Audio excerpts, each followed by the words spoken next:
Hey guys. I keep forgetting to put the podcast up actually. Hello team. Hello team. How are you all? Hang on, what are we doing? There we go. There we go. Are we away in racing? Welcome to Lightbox, live at the Lightbox on Friday. Guins and Ros, living the dream. Yeah, we are. Yeah, long weekend, hook up weekend. It is too. I'm away though. Yeah, I've just working left. Monday. I've just left my office down at Guins, and let me tell you, it is boat mania down there. There are people everywhere. There's boats everywhere. We're right next to the bait and tackle shop. Oh. So all day I'm trying to get into my car park and there's boats parked out the back of our office and I'm like, oh my God. And we're running in and out trying to do appointments and asking people to move their boats so we can get out. And isn't it like the biggest event in Australia? It is huge. It is the biggest fishing festival in Australia now. Right. So good luck to everyone on the weekend. I hope the weather holds up. It's a bit overcast. It is. Might be cool though. It'll be nice and cool to fish in this weather. The fish It bite would when be. the We've been getting nice showers at night though. I think it's pleasant. Absolutely. I agree. Don't forget to slip, slop, slap, and slide though. Oh, slide what? What do we slide? That's the new one they added. Sunglasses. Slide the sunnies on. Slide, slip, slop, slap, and slide. Geez, you're all over this stuff, eh? Oh, yes. You're the bomb. Sunita, hey, welcome, Sunita and Bree. Paul. Hey, Bree. I haven't seen you for ages, darling. Me either. And Catherine, how's your job going, Catherine? We missed you. I know you're probably much happier where you are now. But really? She used to do our advertising at the Observer, and we'd all drive her insane. Oh, I drive her nuts. Yes. Jeez. So. Right. So, what are we doing today? Hook up. Next weekend is the Mayor's Ball. So are you going? Yeah, absolutely. So ramping up for that. I think they've sold out now, about 450 tickets or something like that. So big weekend, couple of big weekends in Gladstone. Any concerts coming up? What are you going to? I am actually heading to Brisbane on Saturday night with my daughter, and we are going to the Billie Eilish concert. Billie Eilish on Tuesday night at River Stage. She's amazing. I'm so excited. On Tuesday night, yeah, River Stage. Well, it was supposed to be originally at the Edens Hill Hotel, but they sold so many tickets so quickly. They had to move. They increased the size of the venue, and they moved it to River Stage. So that's why, usually midweek concerts are at Edens Hill. So it's really good. Good venue, River Stage. I saw Ed Sheeran there in the middle of a great big thunderstorm. It was the best light show of any concert I've ever been to. We thought we were going to get electrocuted. So yes, and he kept playing. Yeah, he did, and it was like the lightning was in time to the music, so it was pretty epic. We're all sitting there in ponchos, saturated. It was the best. Shit. Yeah, it was really, talk about disruption. How cool. Yeah. Hi, Jay. Hello, mate. Good to see you. Hey, Raylene, and Jay. Nice hat. So Robbie Johnson, remember that dude that I was telling you about? My first heart-to-heart with a coach with a mentor? And he gave me a heart, I said, pick your shit up. That's Robbie's dad. Well, I saw the other day. He did the speech at our wedding for the first time. The first time we got married. The first time you got married? I don't know why I just thought that. I don't know why. The first and only time. First and only time you got married. Actually, because I was thinking what you said last week when you and Mark said, I haven't had that experience. And during the week, I was thinking, you know what? I'm so freaking happy that you are lucky. I know. There are very few people. I look at my sisters and their husbands, and they're still with the father of their children, and they're all very happy. And I look at my parents who are married 50 years, and it's nice. I think if you have that special one person that you find that you have kids with, and you can go through your whole life with, enjoy it. Who knows everything about you too? Hey, Melissa. Hey, Mel. Hey, Ross. G'day, girl. Happy Friday. She's a character, Mel. What are you up to this weekend? Because you said you won't be here. I'm going to WA. You're working again? Yes. Where's all the try? You haven't done a try for a little while. No, I'm injured. I'm supposed to be doing a try this weekend. You're supposed to do heaps this year, weren't you? I was. I got bone marrow edema. Oh. Do you know what that means? No. Bone bruising. I feel like my bones are bruised after my training this week. Oh, you just go seriously? Gun. Yes. Bad guns. 7 weeks till my surgery, so my PT's ramping things up. My strength is going to be if I survive that long. Good on you. Yes. Lots of swearing in my PT's office this week. Was there? Go easy. Because there's a big event on at Port Macquarie today. Oh, is there? Yeah, the Ironman. On Sunday. So, there's a few Gladstone blokes down there. Are you missing it? Oh, shattered. Yeah, it's on the half. Oh, shattered. You're still exercising? Like you're still inside in the gym, but can't run, can't ride. Enjoying the gym though? Oh, I love the gym. Yeah, that's good. Have you ever done the elliptical trainer? I don't know the names of them. It's the one with the arms on it, and like your whole feet. Don't like that cardio. Oh, you should try. My cardio's tonight. Bombs away, guys. Get down to RGs. Bombs away. Huge range of DJ that brought in. Bombs away are the big duo. Right. They're like ultra famous DJs. Right. Okay. DJ duo. And they've got a couple of guest DJs on before that. Right. So it'll be dancing all night. Shit. Still tickets available. So if you like dancing and really good music, head on down to RGs. For Bombs away. Big shout out to the RGs. Yeah. Right. Disruption. This is sort of stemming from, and I have to say thank you very much to Mark Huthel for coming on last week. It's very hard to open up like that, and he was very good. Man. He was. And we really wanted to get a male perspective on things, and it's difficult to do that without obviously mentioning names or really personal experiences. But I think he did a great job. He was so good. Yeah, he did, he talked around it enough that we sort of understood what he was talking about.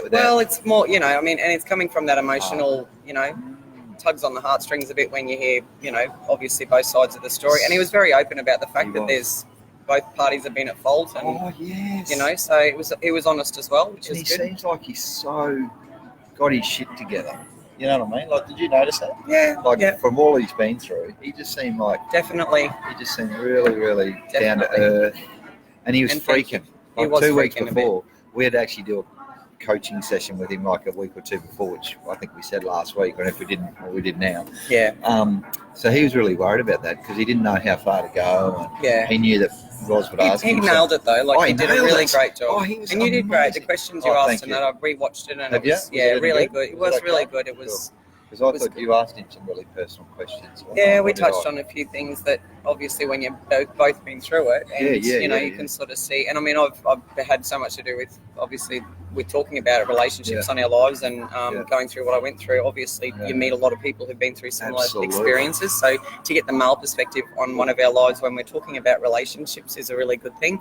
And today we decided that there's a few things that Mark touched on last week that we've sort of decided are worth discussion.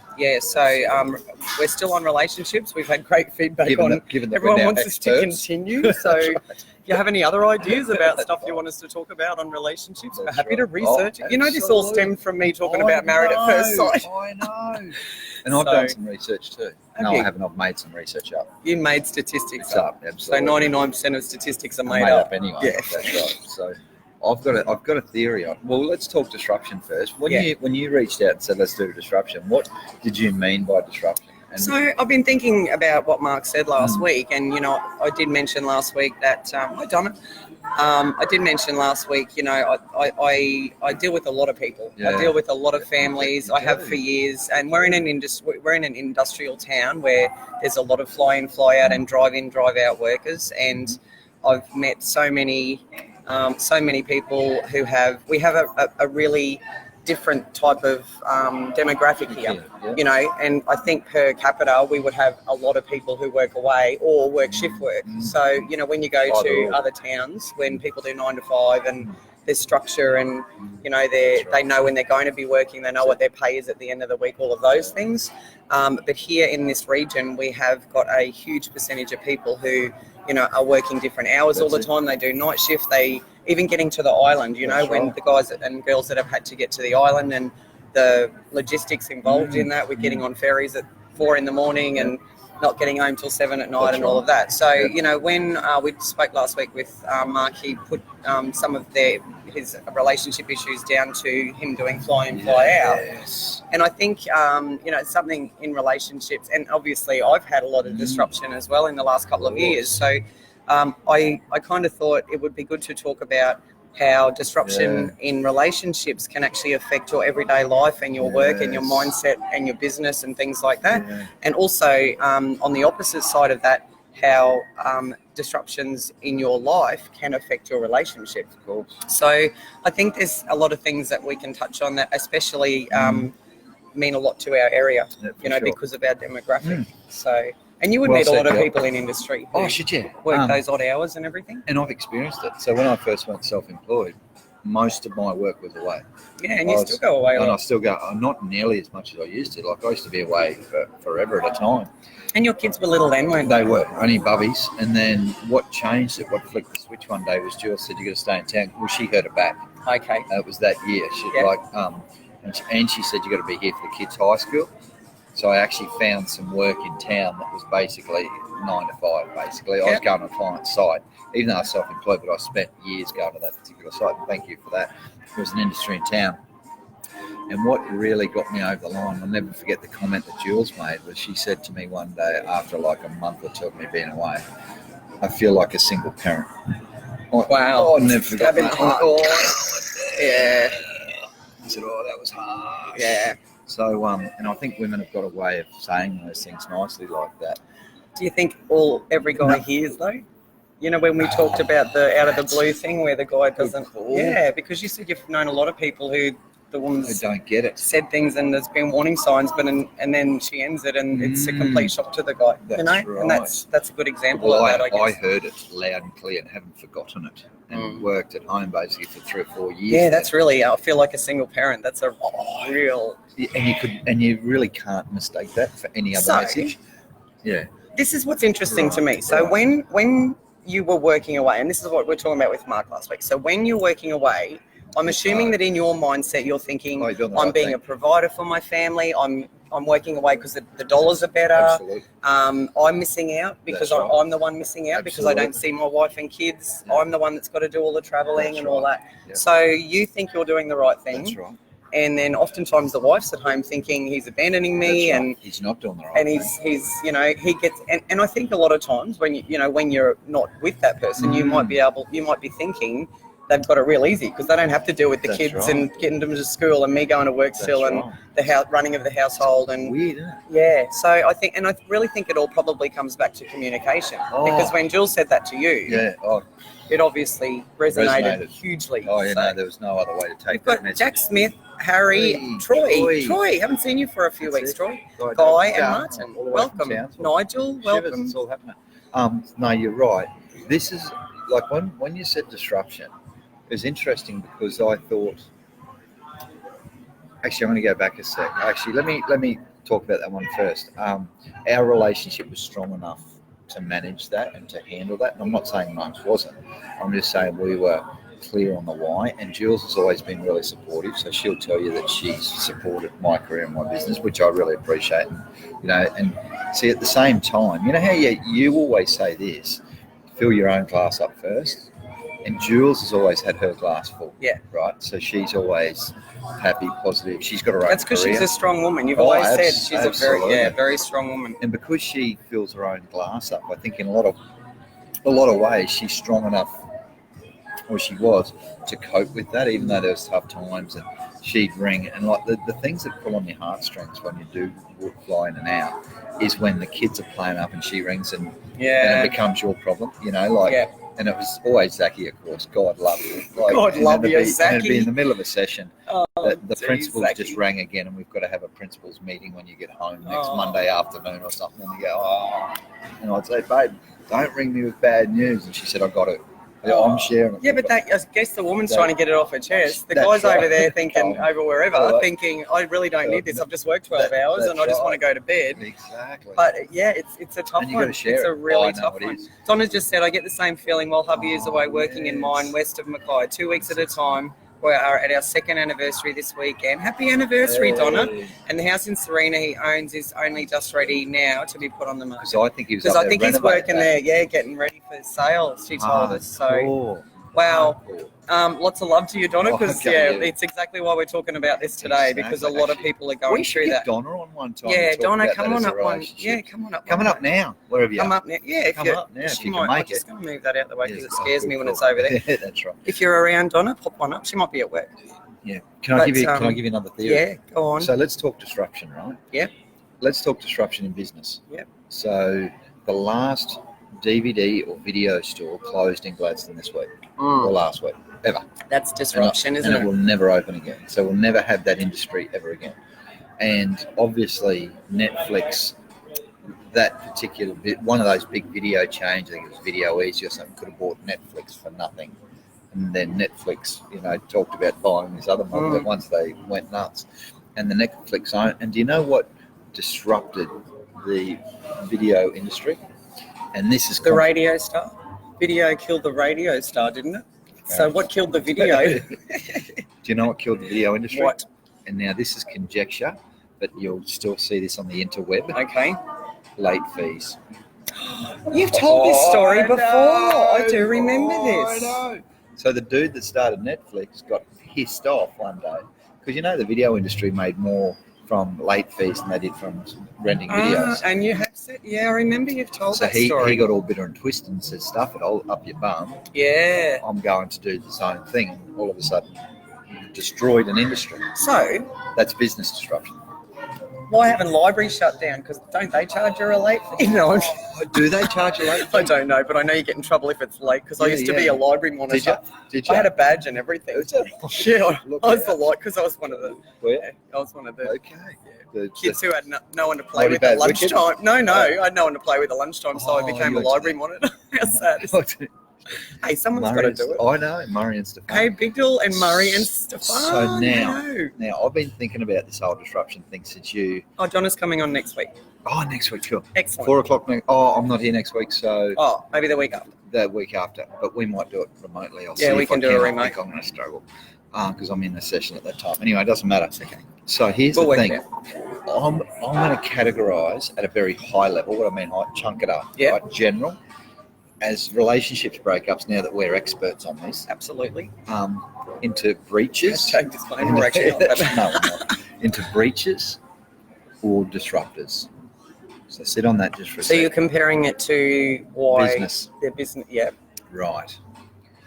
And so when I say a breach, like you imagine all those things that you talked about. Remember when you did the maths study, you said it's like infidelity, domestic violence. Alcoholism, abuse, right? See, to me, they're all breaches. Oh, and we grew apart. That was the biggest. Well, we grew apart, and that's probably a breach too, in some way. Like you think about. Well, I think we grew apart is a combination of. Or maybe disruption. Oh no, actually, it might be disruption. Well, we grew apart. Could be he works FIFO and we're not communicating. That's right. Yeah, no, good call. Good call. So, like if you think of infidelity, that's a breach of trust. Domestic violence, totally breach of everyone's personal rights. Tell you the one thing that I see in my industry. So you probably see fly in, fly out. I'm going to tell you what I see as disruption in relationships.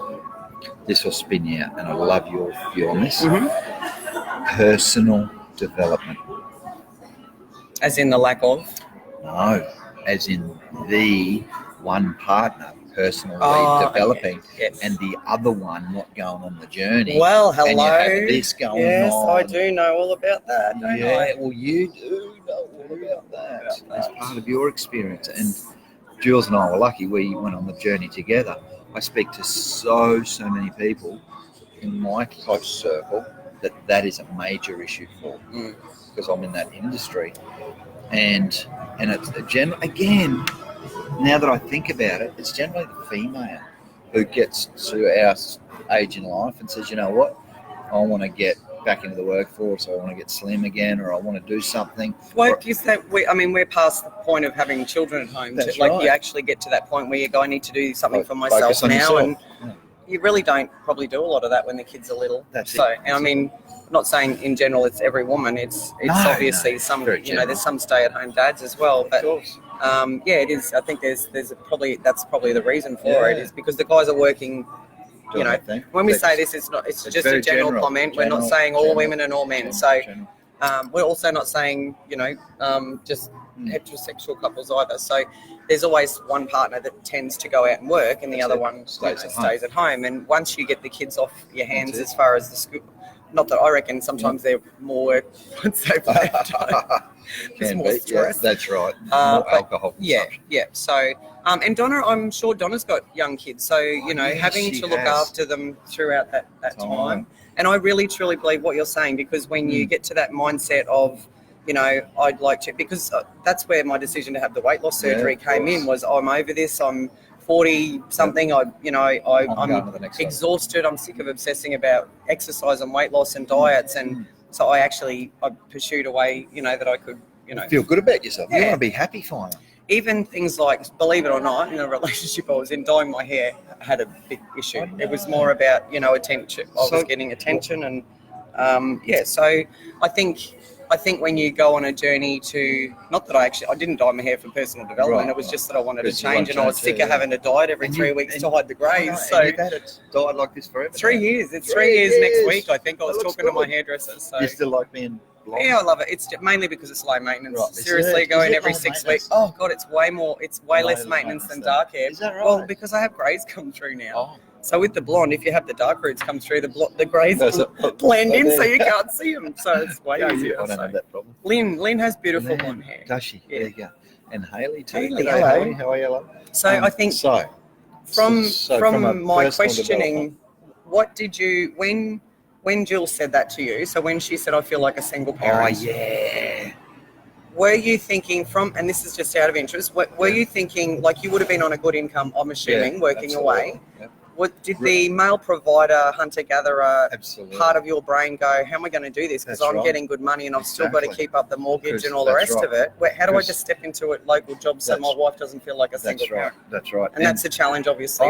And you can't a lot of the time you can't just do that, because I wasn't a traditional FIFO worker. Like I didn't go and become a boilermaker like Carl. No, you were I was away consulting. doing, So mine were always for sessions, and I'd go to Port Hedland, and it's just easier just to keep working over there.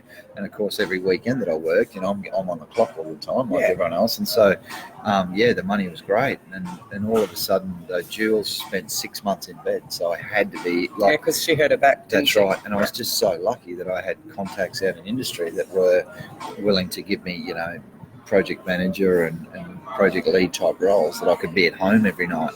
And without those, like, it was either not work and be home with the kids, and because in the end I'd actually got the work here before Jules hurt her back, thank God. Oh wow. But I was, if she'd hurt her back first, it would have been, chance, you can't go. I couldn't have gone anywhere. I had to do the shopping, the washing, the cooking. She was off her feet for 6 months. Wow, poor God. Did she end up having surgery? Yes. Wow. She had half a disc cut out of her back. Like they went in and throw it away. And did she recover quickly after that, or did you have to keep looking after her? No, she was in bed for forever. Wow. It felt like forever. And I still say to her now, and I say to blokes out there, with all sincerity, guys will never understand how much their wives do, and maybe it's same-sex couples do, I don't know. I can only talk from my personal experience. How much their wives do, only when they have to do it all themselves. Give your wife a month's holiday, send her away to Bali or something to actually experience what it's like and do it. And like, I don't mind cooking I get, mowing I don't mind, clothes, holy shit. Washing, towels, I know. Getting them off the line, it's lining, folding. It is a shit job. It is a shit job. And they don't just appear in your cupboard. I thought they did. Folded fairies. And then, I thought the fairies just, that'll happen. But then when I had to do it, me and the kids, and Toby and Zach just couldn't get them engaged in the process. I was going to say, were they much help? No. Because Jules to this day still doesn't iron, so I do all my own ironing. So okay. I'm not a big ironer. I hate ironing. That's why I wear stuff that doesn't need ironing.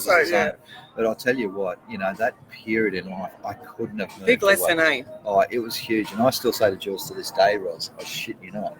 Babe, how can I help you? Geez, you do a lot around the house, and, I really appreciate you. And illness is a big disruption, when we're talking about disruption, because this week I've actually been to a couple of meetings. So Restore More is the organisation that's been started by Amelia Dwyer. She's the surgeon in town who she started Restore More to actually boobs. It's to help women in regional areas to source and be educated, get education on what is available to them regarding reconstruction. Because she did something Gladstone.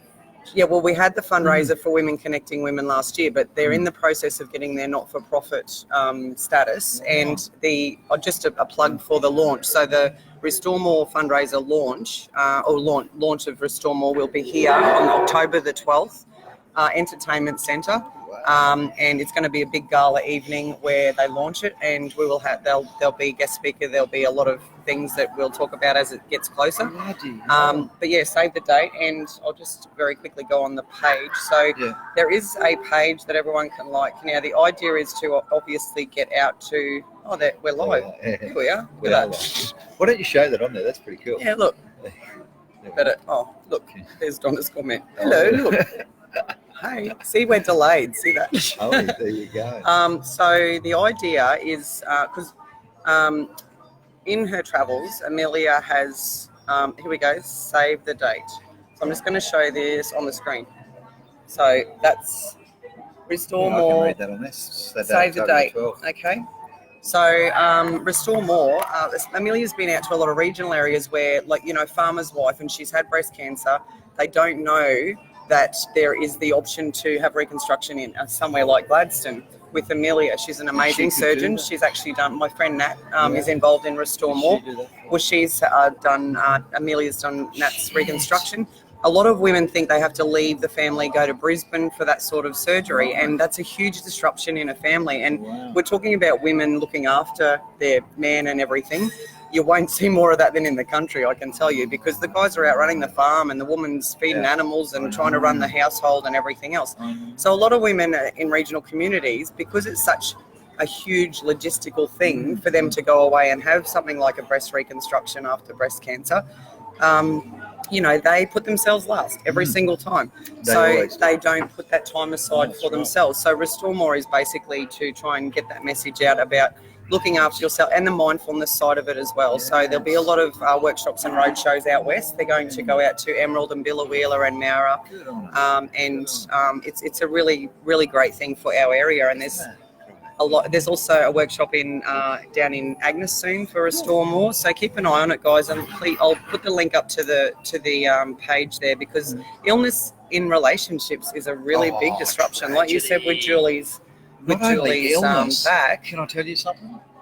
Injury. Illness and injury, definitely. Because obviously I work in the safety space, and I just see, so this work that I'm doing in WA. Pulls out, doesn't it? Oh.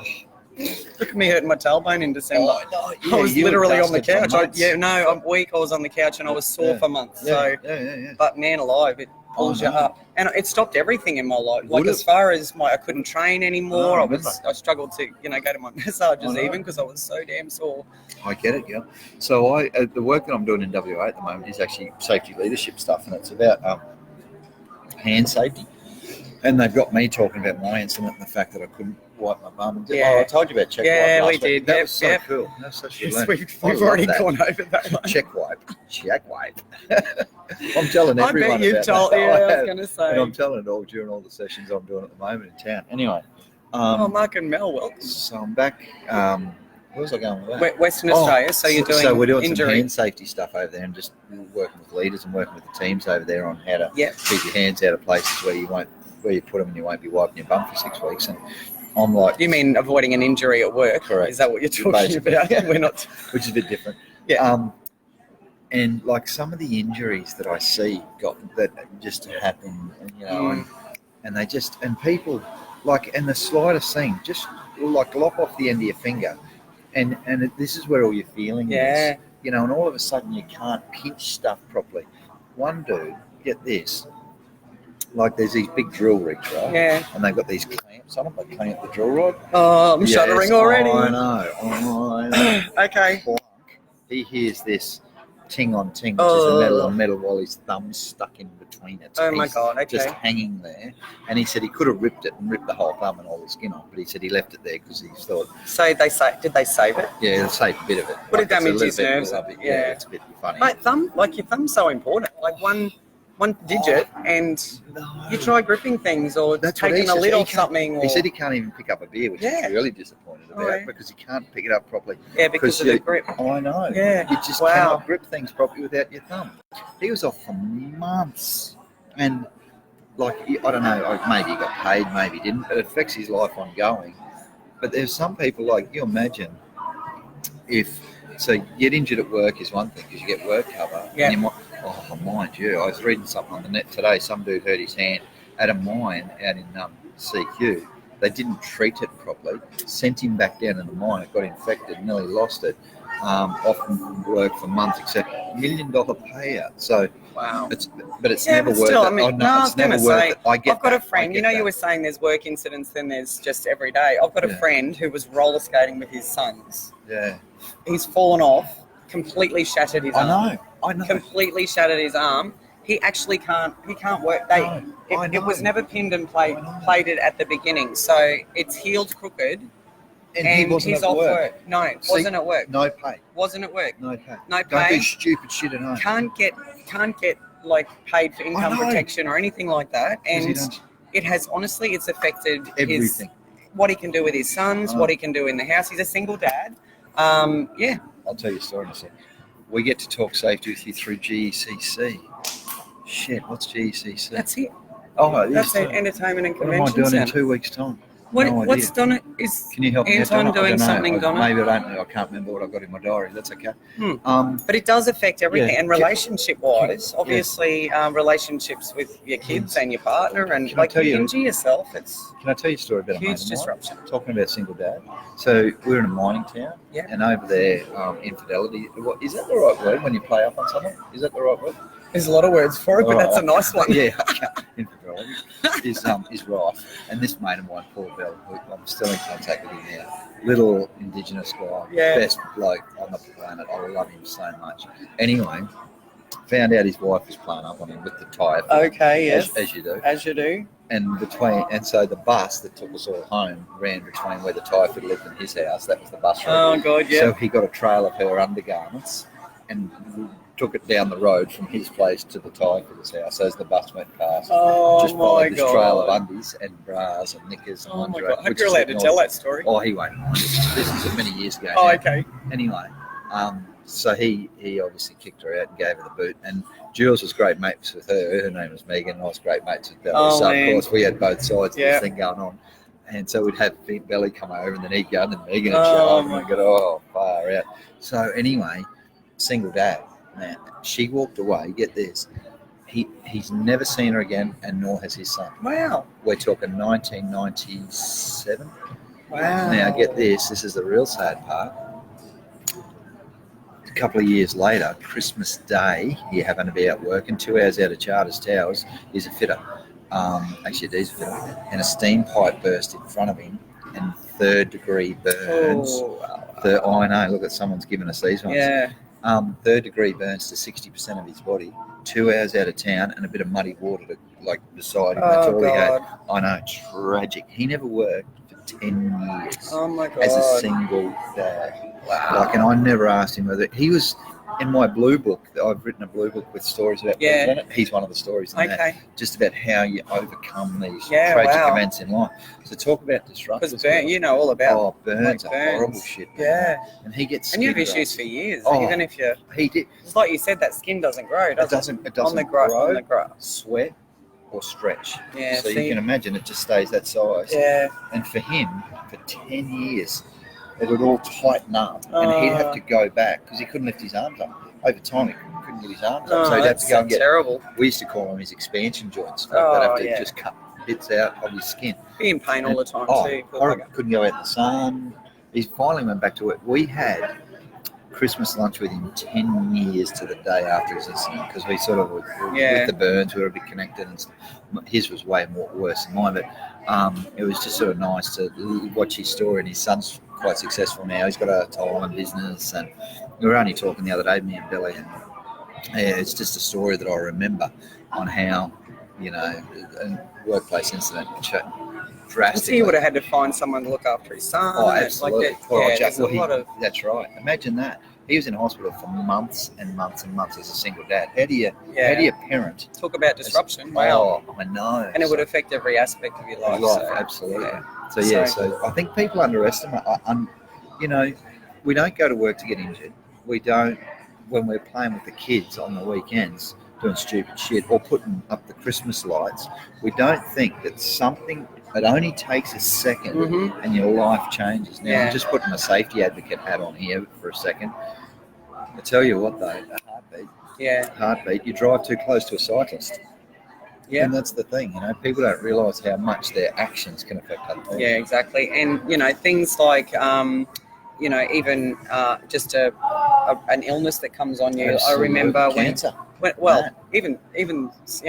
Cancer's so long term and horrible, the stuff that people have to go through with recovery and everything, and that's if they can recover, and the treatment. My uncle, unfortunately, after at our family reunion over Easter, my mum's oldest brother, and he's just had some news about he's got some tumours in his pancreas, and they were waiting on they're waiting on biopsies back, but the doctor basically said go home and wait for the results, because you're going to be spending a whole lot of time in here, after the results come back. And when you get something like that just comes out of the blue. I know when I was diagnosed with pancreatitis, because I had gallstones, it just hit me. It was like the worst pain, and it just knocks you out. You whinge all the time about I haven't got enough time at work to finish this and this and this. When it's forced on you and you got to work stuff out, you get your shit together pretty quick, because you don't have any choice.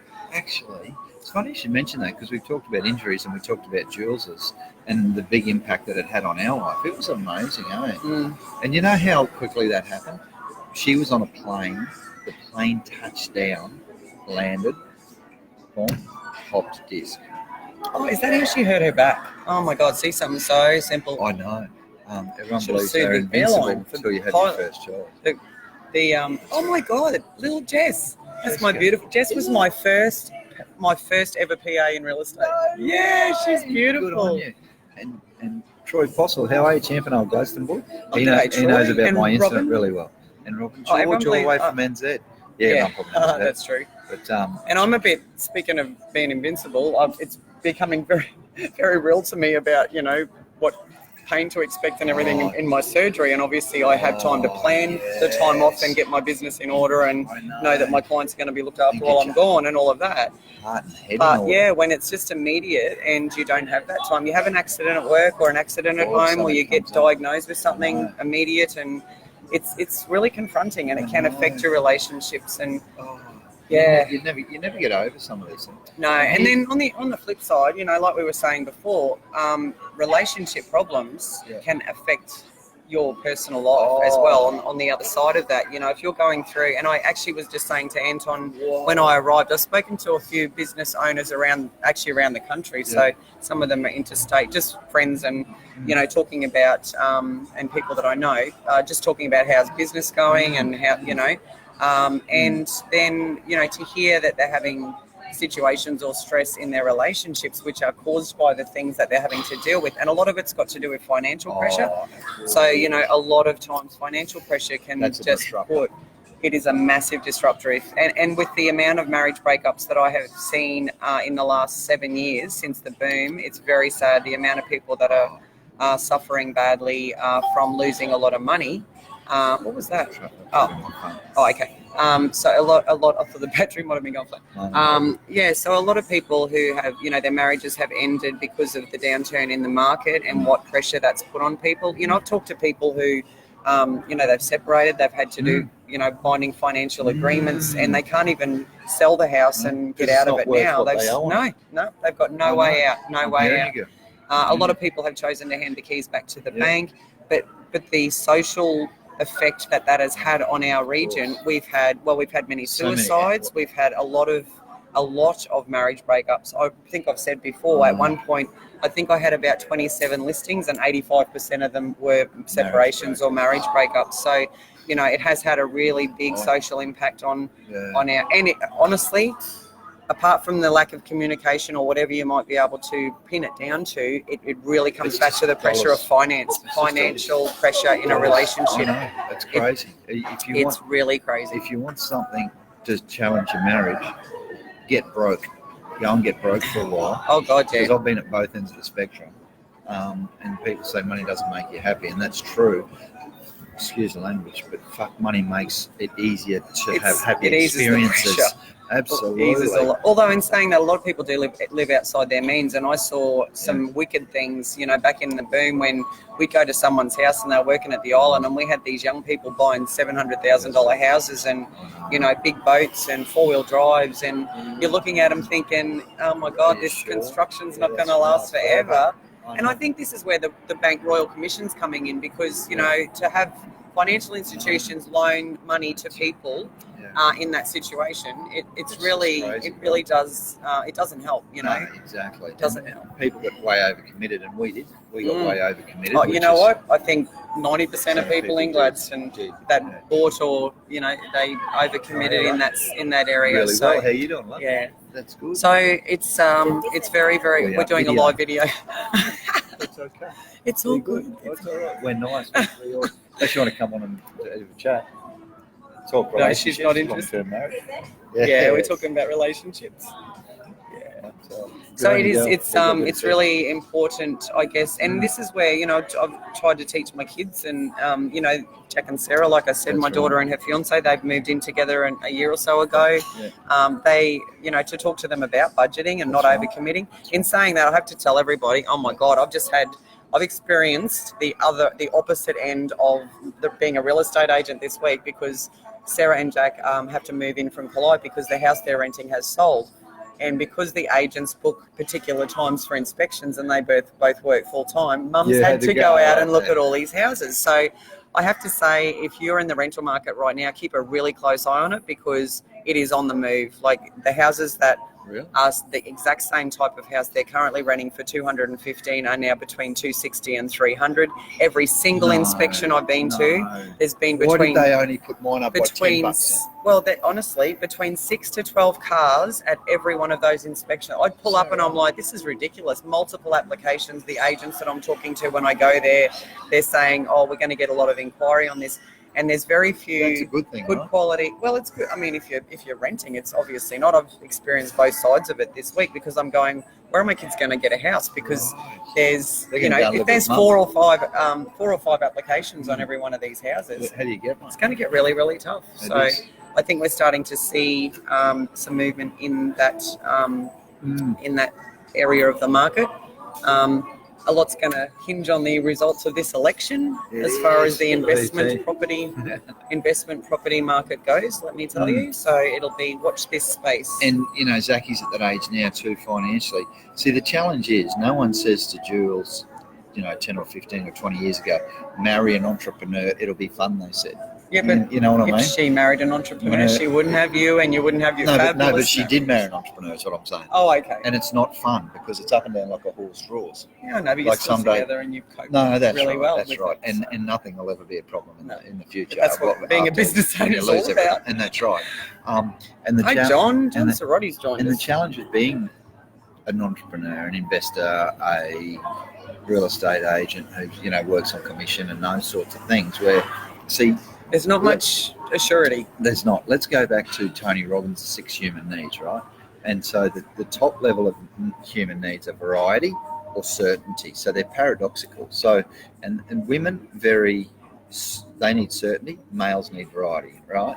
And so that's why the opposites attract. So Jules, very, very quickly, she wants to work every day. She wants to get paid every week. She wants me at home every night. She just wants routine and certainty. And to me... Know how much money is going into the bank every week. Bang. Yeah. You don't want to question, you don't want to think. You know, just know it's happening. Whereas for me, that can't do that. I've got to be around the countryside. I'm happy to try and, you know. You're doing the self-generated income. Correct. Because, you know, the more you work and the harder you work, the more you get paid. That's right. Well, and the more opportunity I get to add value is probably the way that I look at it. Because I figure the more value I add, the more return I get, right? So if you do a good job, I benefit. And the next level of needs down is this significance and love and connection. So women, love and connection. Males want to be more significant. So males want to be out there, look at me type stuff, and that's part of my work too. You know, I'm in front of people doing the thing. Love and connection's it is love language. Absolutely. Well, physical touch. Well, physical touch is. My husband gives a fair warning and encourages, because he understands it needs variety and challenge. Variety and challenge. Some requirements in relationship: trust, honesty, communication, connection. Correct. Definitely, John. So anyway,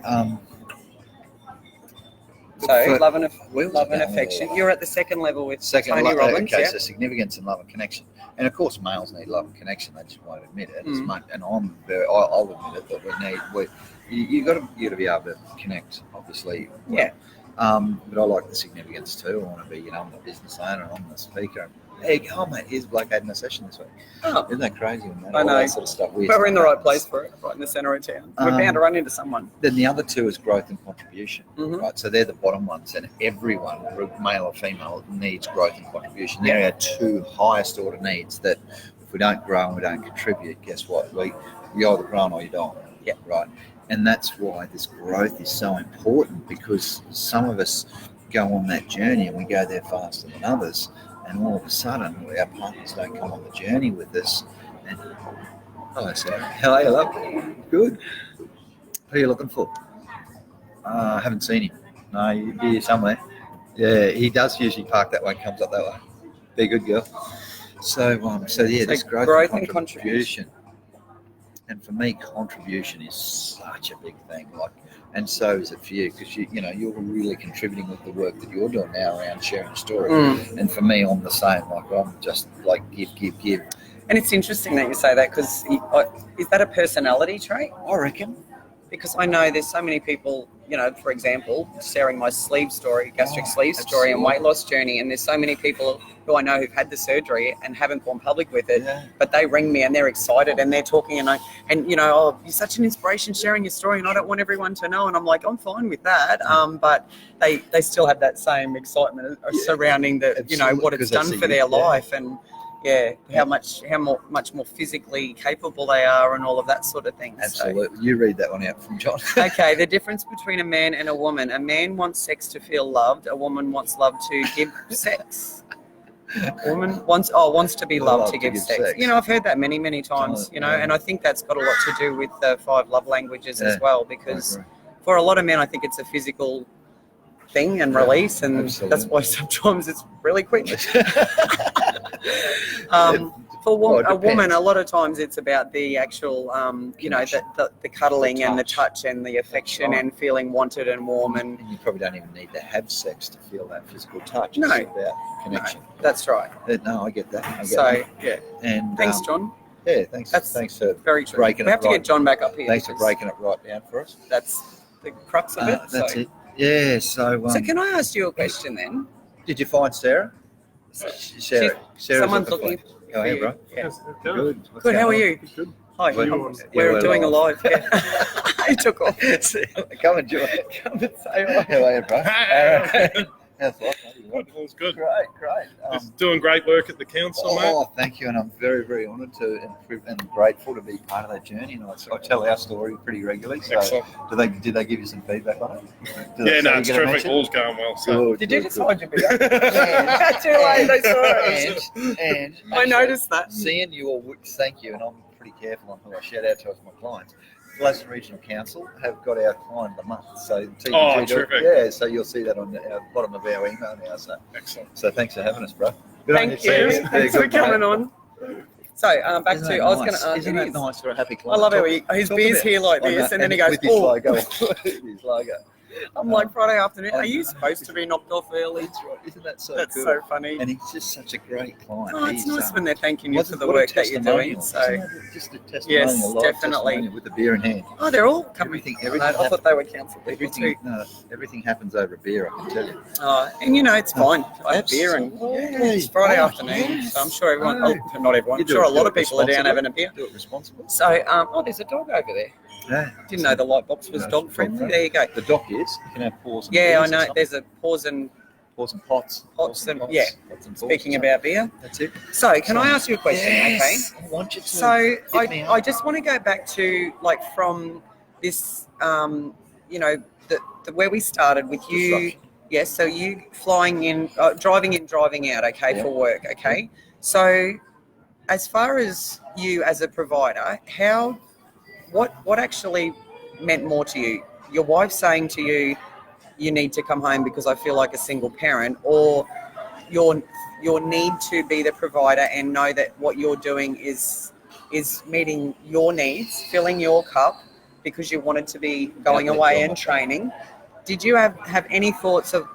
But hang on a sec. If I do that, I'm not getting what I want to be able to fill my cup, because obviously being an entrepreneur, you needed to do that to build your business and career. And so was there this little piece of you that was to fill your needs, as far as, obviously the type of person that you are, was there a little bit of, but I have to give up something that I love to do this? Was it you were very torn as far as that goes? How did you deal with that? Because obviously that would be one of the issues for a lot of people. If everybody's wife said, you've got to come home and quit your job and work here, because I feel like a single parent.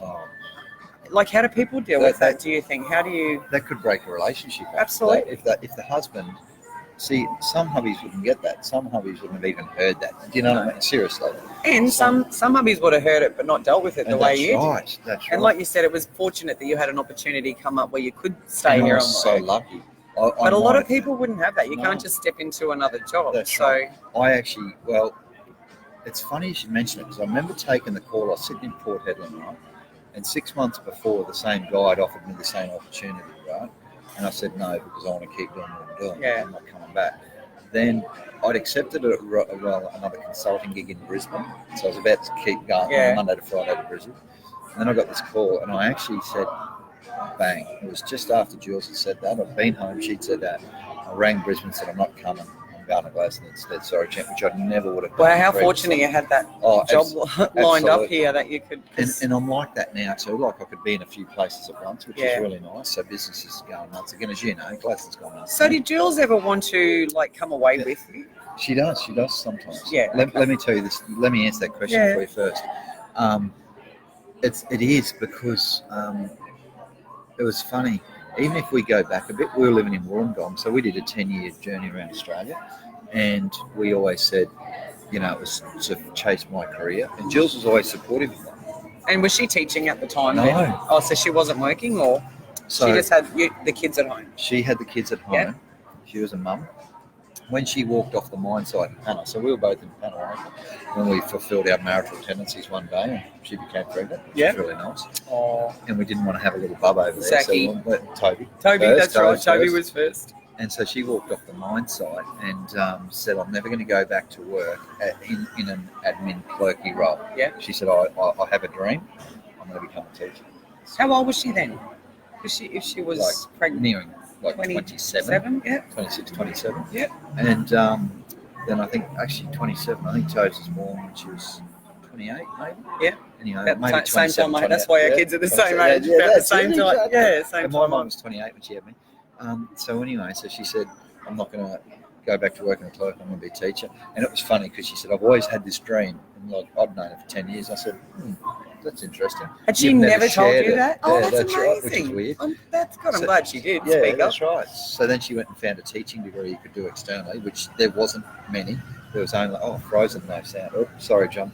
We'll keep cranking on and hoping that we're going to let us know when you can hear us. Why are we frozen? No, there's no reason why we would be. We're still online. Sometimes it crackles. When I watch it back, sometimes it gets a little bit... Yeah, hi guys, awesome as usual. Thanks, Murray. Everyone else hear us okay? If you can give us a thumbs up, please, Donna. Okay, thank you. Might be your phone, John. So anyway, Jules finds a teaching degree, and for the 5 years that the kids were at home, she got educated. When the kids went to school, she went and done. You obviously supported her in that, which is great. Of course, yes. And she had big goals. So she was studying while she was pregnant and having the baby. Yeah. That's awesome. Isn't that crazy? Yeah, she did a 4-year And look at where teaching. she is. No wonder. She wanted to be a teacher and she's great at it. So. She did a 4-year teaching degree in 5 years external. Wow. Unheard of. She nearly did a full-time degree while she had kids in it. And, that's amazing. And like these kids, and she gives kids a hard time. She gets teachers like what are these trainee teachers come through. Oh, like teachers. Oh, yeah, and teachers. And they complain about all their work, and as uni student stuff. And she says she can't. And you're like, you have no idea. She shakes her head. She just goes, "Are you serious?" Try having a couple of kids and a working husband. You have no idea what you're in for. That's right. I think it's great, and the fact that she actually pursued that dream. Oh, sorry, I'm looking for this page. The fact that she pursued that It's so and that cool. you supported that. Obviously, that's a testament to your relationship and marriage. And it was crazy because she'd have the kids during the day, like I'd get home from work, then we'd have a quick half hour, and we'd have dinner, then she'd go studying, like every night. Did she have to do sorry. We're live again on Ros's phone. Did she have to do prac then? Like you had to watch the kids while she went and... Well, yeah, we worked out how that happened. And then she did a prac at St. John's, and then she got employed. They liked her so much that she got a job there like 12 years ago, and it's been there ever since. Wow. She's been there 12 years. Yes, isn't that crazy, eh? That is crazy. Probably Longer. Did she teach your kids? No. She never taught your kids? No, they went to another school? Class, okay. No, same school. Her goal was always, as soon as she started teaching her, to teach at the same school as the kids. So she never taught your kids? Never taught them. That's interesting, but hey? She wanted to teach. She's here somewhere, mate. She's just there, second table. I just hugged her. How are you? Yeah, well, come on live. Come on the live. Mr. Rose, come on. Yeah, I'll teach it from Chanel. There's Julie Guinea. Anton, your husband's just been giving you a huge rap. So good. Huge rap. And Mr. Rose. Mr. Rose just says hi. Talking about great teachers. One of the best right there. He taught my kids. I know, great. He taught, well, not me, but he was there when I was there. He taught my bro, Joe. He's a brilliant guy. Lovely family. Lovely family. Oh, look, we've got Kylie, Natalie. Hey, Mark, how you going? Oh, me, I joined. I thought I closed that. Okay. Julie Guinea. So she did a teaching degree, didn't you, babe? How long have you been teaching? I'm sure he would have. Hats off to you, Jules, because we were just talking about you doing your teaching traineeship while you were having babies and absolutely. Yeah. So and it's nice that you shared that. Start? Well, I think we were just talking about when I asked you the question about the disruption. When you made the decision to, and were you torn? Were you torn with my aspirations to be? I've got aspirations 14 years to be this. Oops. Oh, sorry, baby. So obviously you've got, when you are the type of mind that you are, where you've got these aspirations to be at it. I mean, you've always said I want to be the most popular, motivational leadership and coach in the world. You said in the world. Absolutely. So yeah, what was that inside of you that said, hang on a sec, my family and my wife and my relationship come first and are more important than any of career those goals things. and aspirations. Yeah, you are torn, and I think if your wife puts it to you in such a way that it tugs on your heartstrings enough, you realise that your first priority is always your family. I think that's probably the best answer. And I guess she would have been reasonable about it because, like I said before, you were fortunate enough to have a job offer in Gladstone. That's right. And not everyone can do that. So perhaps her request being reasonable, because we did speak before about filling your own cup to be happy. That's right. So obviously you've said, and you've still actually gone down that path. It just took a little bit longer because you found that you could base yourself here, and the kids are older now, and that's right. And so now self-sufficient to some degree, I'm sure, Jules. That's right. Yes, some degree. So yeah, one of them is. Julie is an inspiring role model, Donna. She is. So the thing about Jules is that she's always said, I'll support anything you do. I'm here for you. And basically, I've said the same to her. And it's never one way. Obviously helped your relationship to be at the level that it is. Yeah, that's right. We're always really clear that we're here for each other. You know? If she wants to study, and I'll support that. And if I want to work away, she'll support that too. It's got to be two-way, and I would never ask her to not do something she wants to do. And what I think is so important actually is that, so Jules is a social butterfly, right? So she's got heaps of buddies. Yeah. So she's got really good network of friends, as you do, as females do, and as I did too as a male. You're a very social male, I have to say. There's a lot of men that don't have as many connections or friends as you. But you like talking to people, getting out there. So. Well, my best buddy was just over there just before, actually. And so I think for her, she benefited through that, or she was lucky enough through that. There's another great clients. So she was. How are you, mate? All right. So she was. Obviously, she had a network of friends. So it helped fill her cup as well. That's right. Yeah. So. And that's what I say. The thing about Jules is she's always able to fill her own cup. Yeah. I see too many relationships where it's just about the kids, or they're actually they don't do anything together. They're so far apart that they don't have anything that they're doing. When the hubby works away, it's like, oh, well, that's fine. It's great. He's gone. Yeah. I look forward to it. Yeah. Please go back to work because I can't stand it. Yeah. You've heard that. Yeah, right? I have heard that. So what's really important for Jules and I, as we found, is that you actually have to have stuff you do together when you're together. Mm-hmm. Got to have common interests. So planning is important. Obviously, planning those times for when you are home, so that you both have time together without the kids. Yes. Time apart from each other individually with the kids. That's right. And I've got to support all her social stuff. She just disappears. And that's a really big thing, because I know a lot of people who the wife is very sociable, but the guy doesn't want her to go out. But I know some great couples where the husband is quite an introvert and doesn't like going out, but he says, honey, go out, have a great time, I'll see you when you get home. Because he's an introvert, and they've got probably stuff they do together, and they've got stuff they do apart. But that's the big thing, is they actually do make the time, like you said, with you and Jules, make the time to actually have those moments and times together. Go on your date night, or lay in bed on a Sunday, and whatever it might be. We're really clear. It's movies and travel for us. You know what I mean? So tonight she wants to go to the movies, and she wants to go and see a movie we've already seen, and it's 3 hours. Like Endgame. Are you going to go? Yeah, of course. Oh God, you're so romantic. I love that. Don't worry about that. Well done. I hope you enjoyed it, Jules. Drag it out. So we're clear on what we love doing together. Yeah. Talk about planning. Jill spends more time planning our annual holidays than she does anything else. That's her big thing. So is it like, does she run stuff past you, or does she just go, this is where we're going, this is when we're going? Pretty much. Because I said to her this year, I wanted to plan this year's holiday. I said, I'm head of the planning committee. And what'd she do? She said, okay. Oh, did she? Yeah, but then she just took it over. Yeah, I was going to say. So she can't see her stepping back completely if she's always done them. That's right. It's Cambodia, and it's 2 weeks, and there's 1 day on the beach and 1 day here and there. She would love planning it. That's great. But, I think that's one of the big lessons. And we've talked about disruption. You would have had a massive disruption when you had your burn, like your accident, obviously.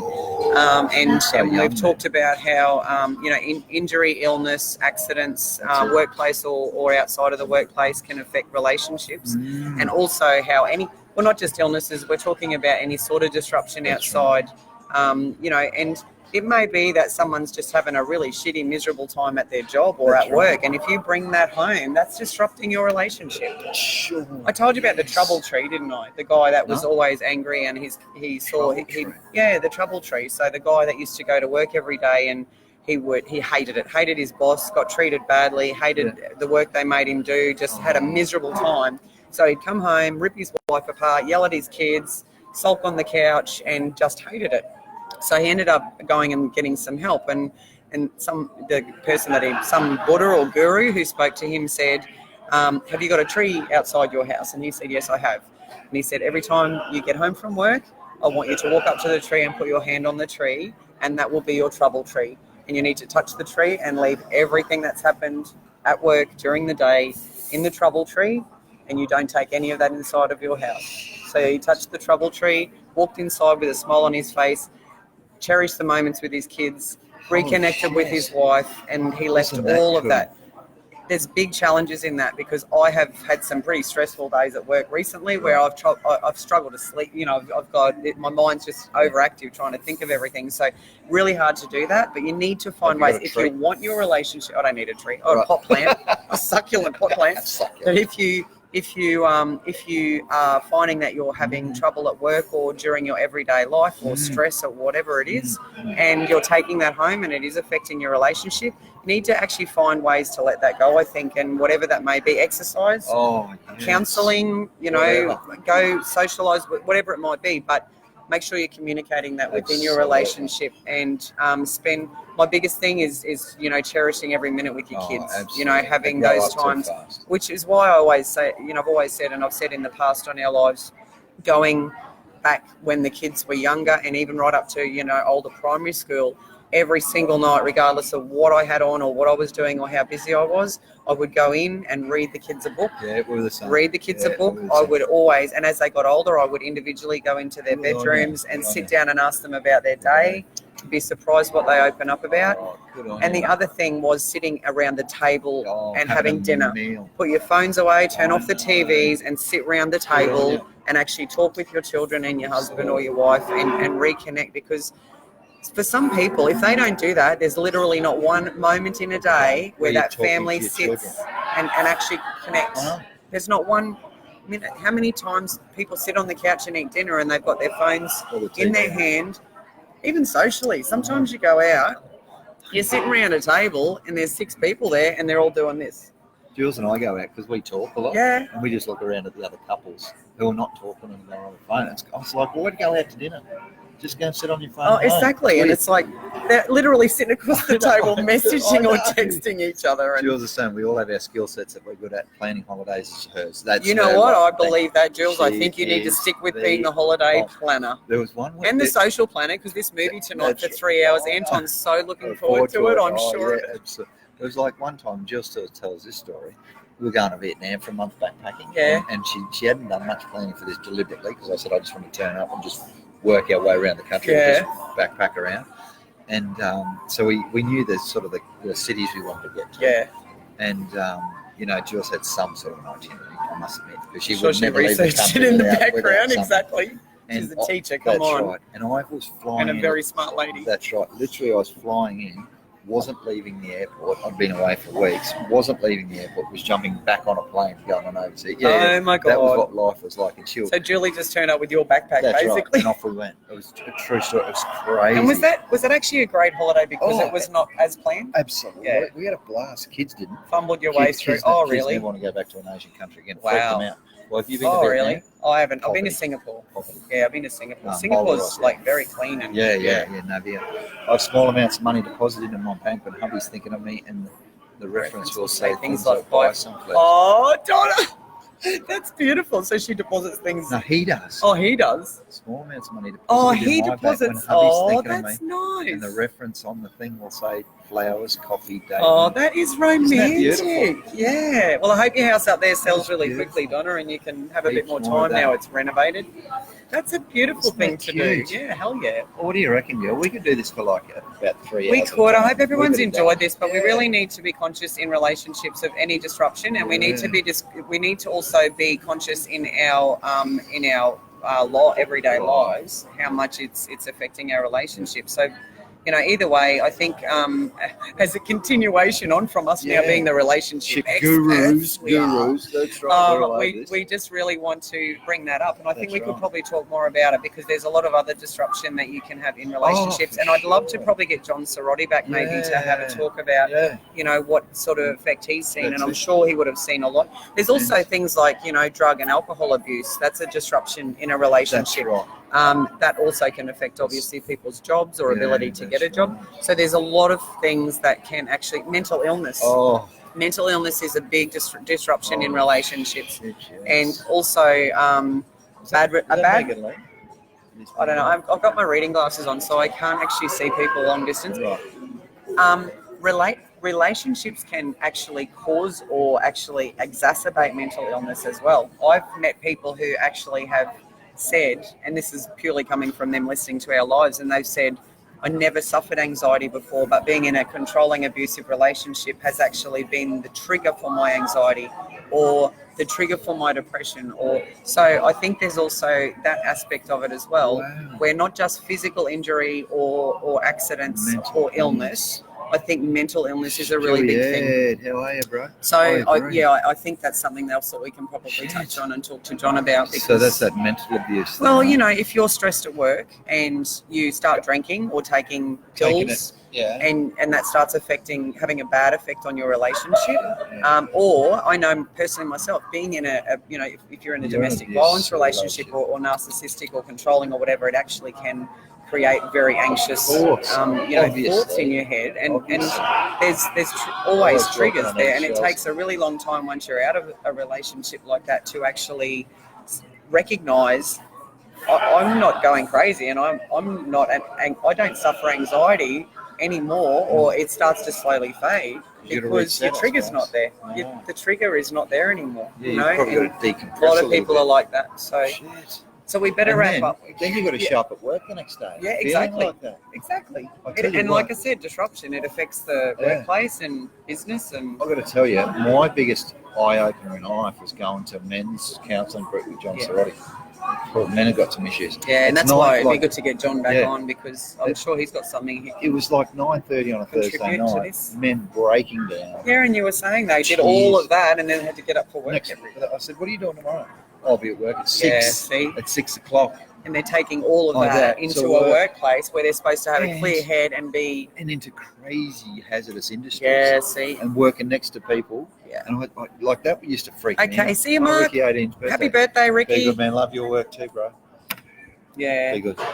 All right, so we're going to go. And thanks. Oh, Stuart. Thanks, Stuart. I didn't see Stuart. So thanks, guys. We'll probably continue this. Great to see you. Another relationship one under our belts, but I think it was good. Thank you for joining us, everybody, and have a great weekend, long weekend. Stay safe. Good luck to the hookup committee. I hope it's highly successful. I hope the weather holds up for everybody. We may not see you next Friday. We may not. If we do, it'll not be at the right time, but otherwise we'll skip next week and we'll get Donna on the following week.